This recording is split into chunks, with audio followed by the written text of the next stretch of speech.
In the middle of nowhere stands a bridge that no map shows, but everyone who crosses it disappears. You're watching another dark recap with me. Don't forget to like, subscribe, and turn on the bell, because today, we're breaking down the mystery behind Bridge 2025. The film opens with Tim, a video game developer, working from home during a serious online meeting. Everything seems normal, until, out of nowhere, his internet cuts off. Frustrated, he leans back, staring at the blank screen. The silence in the room reminds him of quieter times, of laughter, love, and the woman he once shared everything with. He drifts into memory, his wife's smile, the day she found out she was pregnant, and that night when they had to rush to the hospital. The joy, followed by heartbreak. Their baby didn't survive. Tim blinks back to the present, and that's when his wife suddenly walks back into the house. She hadn't told him she was coming. Tim freezes, a mix of surprise and guilt flashing across his face. They head downstairs together and run into the building manager, who casually mentions that the renovation work is nearly done.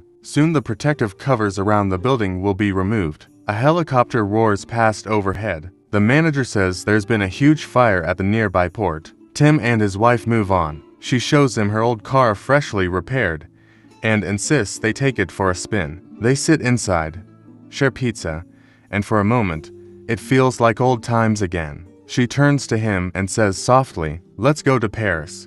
Let's start over. Leave everything behind. I quit my job. We can begin again, after everything that happened." But Tim hesitates. "I want that too? Just not now. I can't leave my work." A phone call interrupts. It's his office. He picks it up. She looks away. That night, they lie in bed, both awake, staring at the ceiling. She quietly cries beside him. By morning, Tim wakes to find her packed and ready to go. "You'll never change," she whispers. "I'm leaving." She grabs her suitcase and opens the front door, but freezes. The doorway isn't there anymore. Instead, it's sealed off with solid bricks. She spins around. "Tim, what is this? Did you do this?" Confused, Tim rushes over. He pushes, he knocks, but the wall is real. She runs to the window.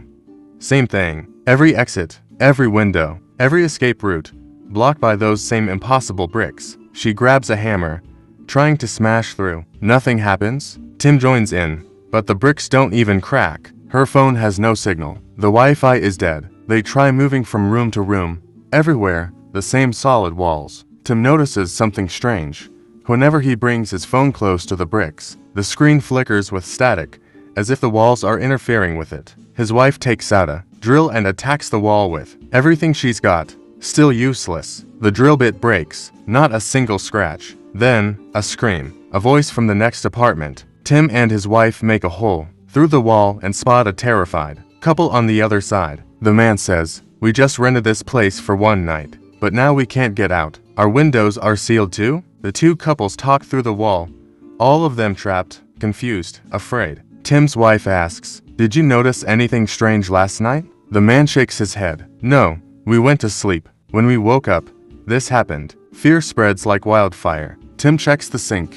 No water. They gather supplies, ration food, and try to stay calm. Tim, trying to think logically, mutters, "This feels like a game. We just have to find the exit." His wife snaps, "This isn't one of your stupid games, Tim.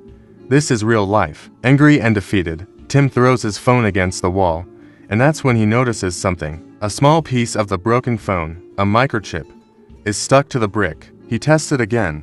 The chip clings to the wall like metal to a magnet. "These bricks, they're magnetic?" His wife apologizes for yelling earlier. Tim grabs a spoon and presses it against the wall. It sticks instantly. They both realize the magnetic field is strongest in a square-shaped pattern on one section of the wall. They gather every metal object they can find, keys, tools, forks, and place them over the area. Suddenly, everything begins to vibrate. The metal starts floating, spinning, flying toward them like invisible hands pulling it in. Tim yells and pushes his wife to the ground as the storm of objects whirls past their heads. Silence. Tim looks up. His arm is bleeding. His wife screams his name, and that's when they both realize whatever is behind those walls isn't human. Pulls them out one by one, wrapping his wounds with torn strips of cloth. Moments later, a woman's terrified scream echoes from the next room. Tim and his wife sprint toward the sound, shouting for the couple they met earlier. but there's no answer. They grab tools and decide to widen the hole in the wall. Dust flies everywhere as they finally break through and step into the next apartment. Tim grips a baseball bat. His wife holds a can of pepper spray. Inside, the woman lies unconscious near the bed. Tim's wife rushes to her, checking for a pulse. Meanwhile, Tim scans the dark corners, and suddenly, the man from earlier jumps at him, knocking him to the ground. They struggle violently. Tim's wife sprays the attacker in the face, and he screams in pain. Tim fights back, landing several hits before the woman suddenly shouts, "Stop, please stop. He didn't hurt me." Coughing, she explains that she slipped and fell while trying to break the wall earlier. "Maybe we both drank too much last night. He's not himself," she says nervously. Tim ties the man's hands to keep him calm until he sobers up. The woman introduces herself. Her husband's name is Marvin. While checking the apartment, Tim finds a small storeroom. Inside lies a large hammer. He grabs it and swings hard at the wall, but Marvin shakes his head. "Don't waste your strength. The hammer will break before the bricks do." Tim glares at him. "Then why did you attack me?" Marvin looks confused. His wife explains softly. He doesn't remember. He's been using pills lately. He blacks out. Tim's wife, who's an architect, steps forward with an idea. "What if we go down through the basement? This building's old, built during the war. There should be an underground shelter, connected to maintenance tunnels or maybe even an old subway line." It's a risky plan, but it's all they have. They start tearing into the floor, breaking the concrete piece by piece. Marvin mutters, "Someone's behind this. Maybe the building manager. He knows everything." Finally, after hours of work, they break through. A dark pit opens beneath them. Tim lowers himself down carefully and calls out for another neighbor, the old man who lives below. But the old man appears holding a gun. "Don't come any closer," he warns. "I'm not sharing my supplies with anyone." Tim's wife tries to reason with him. The others join in, explaining their plan to escape. The old man refuses until his granddaughter steps forward. "Grandpa, if we don't work together, we're all gonna die here." The old man hesitates, then slowly lowers his gun. "Fine, but you follow my lead." Everyone climbs down. Tim unties Marvin, telling him to help break more ground. Then, Tim notices something strange buried in the dirt. A small metal device. He wipes it off. It's a camera. "Hey, old man, did you install this?" "No," he replies. "That's the building manager's doing." Tim keeps digging and finds another device, also a hidden camera. Marvin stares at it, terrified. This is like some twisted game. We're being watched. He's watching all of us. "Who?" Tim asks. "The building manager. He's the one running this. He's the mastermind." Tim's wife decides they can't just sit here guessing. He lives right next door. "Let's find out." Together, they break down another wall and storm into the manager's apartment, only to stop dead in their tracks. The manager is already dead. His hands are severed, blood splattered across the walls. The smell of death fills the air. Marvin throws up and stumbles to the bathroom. His wife follows, shaken. Tim's wife trembles, but Tim holds her close. He searches the room and finds the manager's phone. Dozens of photos of the same brick walls, each one labeled with coordinates and timestamps. Meanwhile, his wife finds an online news report on the phone. The same fire the manager mentioned earlier, spreading through the city's port. "This can't be a coincidence," she says. Before Tim can respond, the ground rumbles violently, and then collapses. Tim, Marvin, and his wife plunge down into darkness. Tim's wife screams their names and climbs after them, landing hard on the concrete below. Above them, the old man's granddaughter prepares to descend. Her grandfather hands her the gun. "Go, I'll stay here." But she grabs his arm. "No, we're going together." They climb down into the abyss. In the darkness, a figure appears, hands raised, voice calm. "Wait, don't shoot. My name's Yuri." He explains that he lived in this apartment building too. The dead manager was his friend. "I came to visit him for a few days," Yuri says, chuckling nervously. "But I guess I showed up at a bad time." He listens to their escape plan, then starts laughing. "You think you're trapped? Those walls aren't to hold you in. They're built to protect you." Everyone stares at him. "Protect us? From what?" Tim asks. "From what's outside." Yuri whispers. "It's a high-tech defense system, built to survive any kind of attack." Tim narrows his eyes. And you have proof of that. Yuri hesitates. He doesn't. Instead, he starts rambling strange theories about government projects, radiation, and experiments. Tim's wife cuts him off. Where's your friend? The one who lived here. Yuri turns slowly and points to the corner. His friend's dead body lies there, pale and stiff. He just collapsed. Maybe a heart attack. He was researching those bricks before he died. Everyone gets sad. Tim's wife say that they will take the risk of going out. Then they all leave the room. The old man's granddaughter stays behind to check the work of Yuri's friend. Everyone breaks the ground and goes down to the basement. There they find the tunnel and start breaking the door. But they were surprised to see that the same brick wall is there behind it as well. Marvin gets angry and hits the wall with a hammer. Tim tries to stop him. The old man points the gun at him to calm him down. Marvin grabs it, fires at the wall. The bullets stop midair, vibrate, then fly back.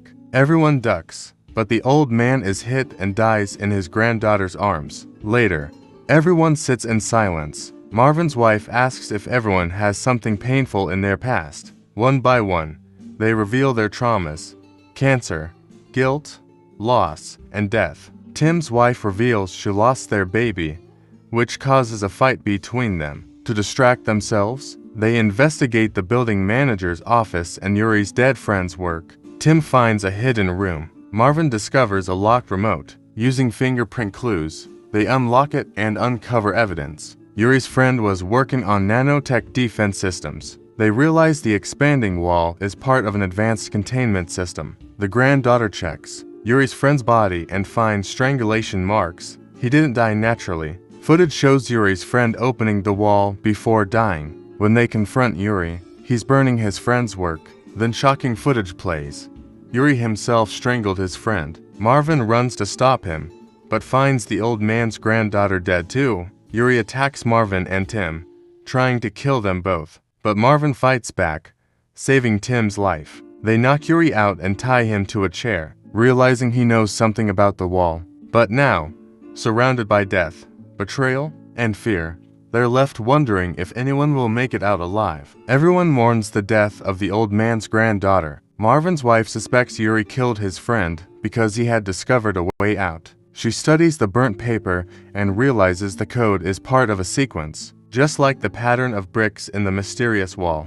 Tim's wife shows Yuri's friend's business card, revealing that his company's address is the same location where a massive fire broke out. She wakes Yuri and demands to know how his friend opened the wall. Yuri insists that everything outside is dangerous and that they're safer inside. Tim fires a warning shot, forcing Yuri to confess that the wall was part of a defense system created by his company, designed to protect from every kind of external threat. But Yuri's friend believed something had gone wrong with the system after the fire. Marvin agrees, saying they should trust Yuri's friend. They realize he had been creating an app that could open the wall using electromagnetic flashes. When they connect his broken phone to a computer, they find it's the key. Each square on the wall is a lock.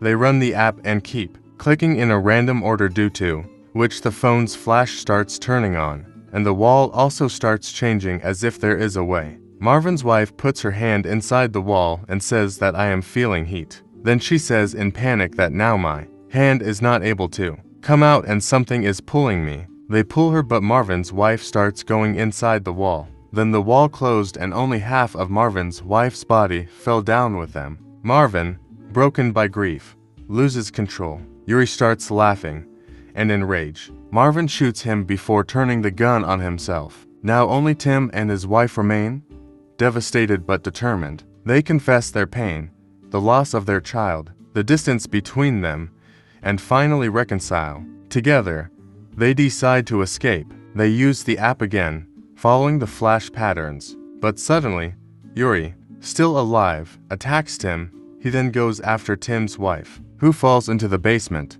Tim fights back, knocking Yuri down and joining his wife. They run through the tunnels, locking Yuri outside. But Yuri breaks in again and attacks Tim in a brutal struggle. Tim tells his wife to run. Before Yuri can kill Tim, she strikes Yuri with a hammer, killing him instantly. The couple finally escape through the tunnel, only to see that the entire city is surrounded by the same growing brick walls. Horrified, they find their car and drive away toward Paris. On the radio, a news broadcast reveals the truth. The company's advanced nanotech defense system was accidentally activated after the -1, covering the entire city. To survive,